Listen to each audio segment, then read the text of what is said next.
नमस्कार, शिक्षालय में आप सभी का बेहद स्वागत है। मेरा नाम है Renu Yadav. Structure of atom में एक एनसीईआरटी क्वेश्चन है, आइए डिस्कस करते हैं। क्वेश्चन कहता है नंबर ऑफ वैलेंस इलेक्ट्रॉन बताओ क्लोराइड आयन में। क्लोराइड आयन में कितने वैलेंस इलेक्ट्रॉन्स हैं वो आप बता दीजिए, ठीक है। अब इस क्वेश्चन के साथ इन्होंने कई कंफ्यूज करने वाले ऑप्शंस भी दिए हैं, वो सब समझेंगे। मैं इस क्वेश्चन को आपको विस्तार से समझाऊंगी। अगर आपको कॉन्सेप्ट क्लियर है और आप आंसर लिख पा रहे हैं तो आप स्क्रॉल कर दीजिए, ठीक। देखिए, एटम में एक न्यूक्लियस है जिसमें प्रोटॉन और न्यूट्रॉन है और उसके पास अलग अलग शेल्स होते हैं। शेल्स कितने हैं वो डिपेंड करेगा कि उसका एटॉमिक नंबर कितना है।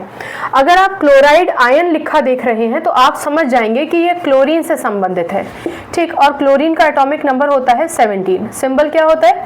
सिंबल होता है Cl और एटॉमिक नंबर होता है 17। किसी भी एटम का एटॉमिक नंबर लिखने के बाद आप उसका कॉन्फ़िगरेशन लिख लीजिए। ये अगर क्वेश्चन आपको कंफ्यूज कर रहा है तो आप सिस्टमैटिक चलिए। कॉन्फ़िगरेशन 2, 8 और 7, ठीक। इसका मतलब उसके आउटर मोस्ट शेल में 7 इलेक्ट्रॉन है, टोटल 7 इलेक्ट्रॉन है। अभी वैलेंस शेल क्या होता है? जो आउटर मोस्ट शेल होता है ना, एटम का जो सबसे बाहर वाला शेल होता है वो कहलाया जाता है वैलेंस शेल, ठीक। तो ये क्वेश्चन को इलाबोरेट समझाने के लिए मैं यहाँ पर इलेक्ट्रॉन्स भी भर देती हूँ। यहाँ पर 2 इलेक्ट्रॉन है, दूसरे वाले शेल में हमारे 8 इलेक्ट्रॉन है और जो तीसरा वाला शेल है उसमें जैसा कि क्वेश्चन में लिखा हुआ है 7 इलेक्ट्रॉन है, 1 2 3 4 5 6 और एक 7। तो अभी तक जब तक ये एटम क्लोरीन है तब तक उसके आउटर मोस्ट शेल में 7 इलेक्ट्रॉन है, आउटर मोस्ट शेल में यानी वैलेंस शेल में, ठीक। ये क्या कहलाई जाती है? Valence shell.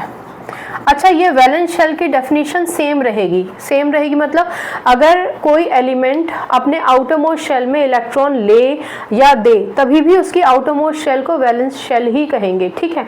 चलिए, अब इन्होंने जो ऑप्शंस दिए हैं और जो सवाल है वो मैं सब कोरिलेट करके बताऊंगी। फिलहाल हम आगे बढ़ते हैं।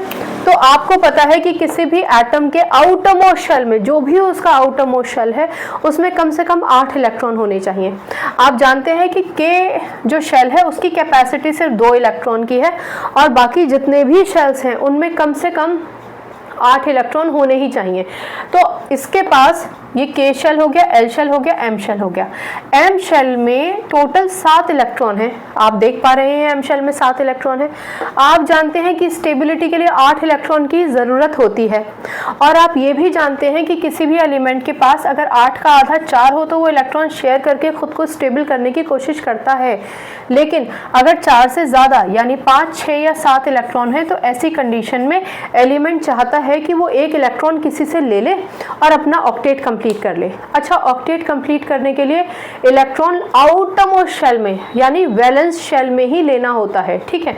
चलिए, तो क्योंकि क्लोरीन इस स्थिति में है, इसके पास 7 इलेक्ट्रॉन है और उसको 1 इलेक्ट्रॉन की ज़रूरत है, यानी क्लोरीन किसी से 1 इलेक्ट्रॉन लेगा। किससे लेगा वो इंपॉर्टेंट नहीं है और क्लोरीन पे आ जाएगा एक नेगेटिव चार्ज।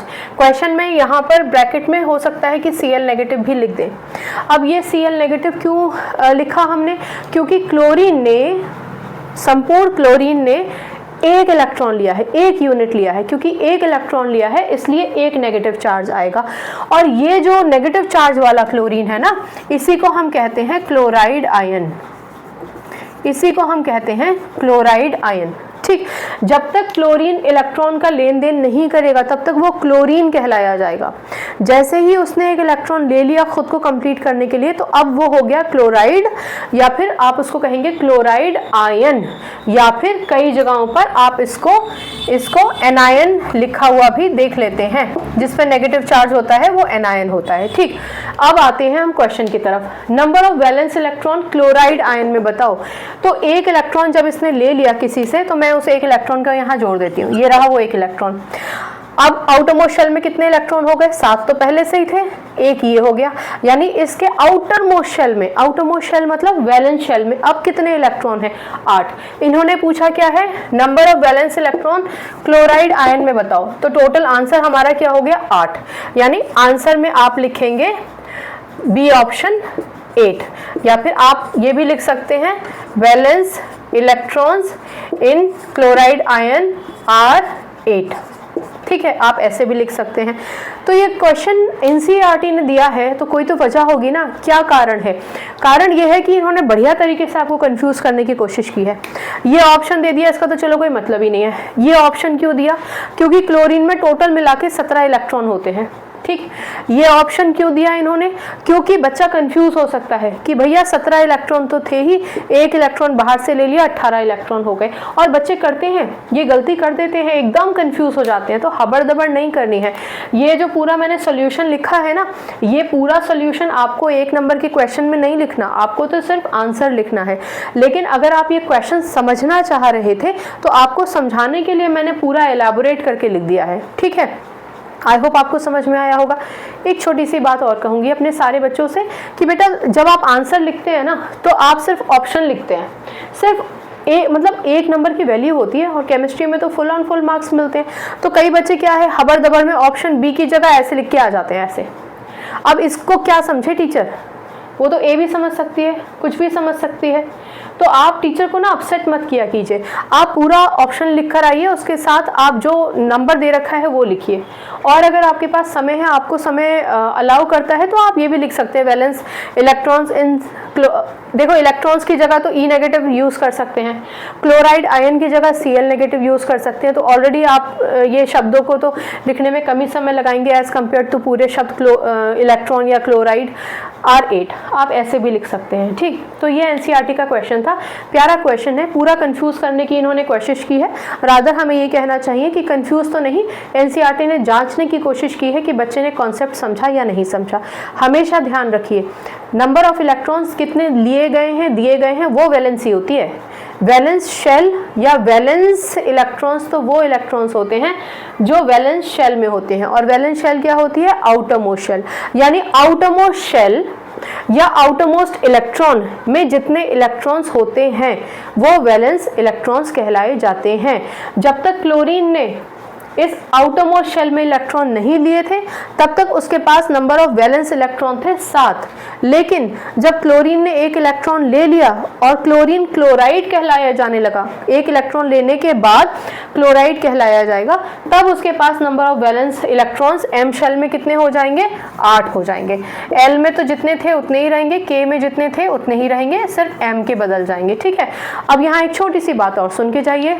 कई बार बच्चे कंफ्यूज हो जाते हैं कि नेगेटिव साइन का क्या मतलब है, एलिमेंट लिया है, एलिमेंट ने इलेक्ट्रॉन लिया है या दिया है। बहुत सिंपल है, जब आपको कोई चीज़ देता है तो कहीं ना कहीं आप एक बर्डन महसूस करते हैं, आपको लगता है ना कि इसने मुझे ये दिया था, मैं रेसिप्रोकेट करूं, इसको भी कुछ दूं, ठीक है ना। तो जब कोई हमें कुछ दे रहा है या हम उससे मांग रहे हैं, अब यहाँ तो क्लोरीन को ज़रूरत है 1 इलेक्ट्रॉन की स्टेबिलिटी के लिए, तो आप ये मान के चलिए कि अगर हम किसी से कुछ उधार लेते हैं या किसी से कुछ लेते हैं, एक फेवर लेते हैं, तो हम ऑटोमेटिकली हमारे ऊपर एक बर्डन आ जाता है, आप उसको नेगेटिव साइन कह सकते हैं। और देने वाले पर हमेशा पॉजिटिव चार्ज आता है, वो पॉजिटिव ही महसूस करता है। तो क्योंकि क्लोरीन ने 1 इलेक्ट्रॉन लिया है इसलिए उस पर नेगेटिव चार्ज होगा, ठीक है। तो अब आपको कंफ्यूजन नहीं होगा कि नेगेटिव का क्या मतलब होता है, नेगेटिव का मतलब होता है लिया है, ठीक। तो ये एनसीईआरटी का क्वेश्चन आई होप आपको समझ में आ गया होगा। अगर कोई कंफ्यूजन है तो आप पूछेंगे तो केमिस्ट्री और प्यारी लगेगी क्योंकि डाउट नहीं होंगे, ठीक है। बाकी केमिस्ट्री से अपनी केमिस्ट्री अच्छी बनाइए, शिक्षा ले आइए। अगली बार मिलने तक अपना ख्याल रखिए, खुश रहिए, नमस्कार।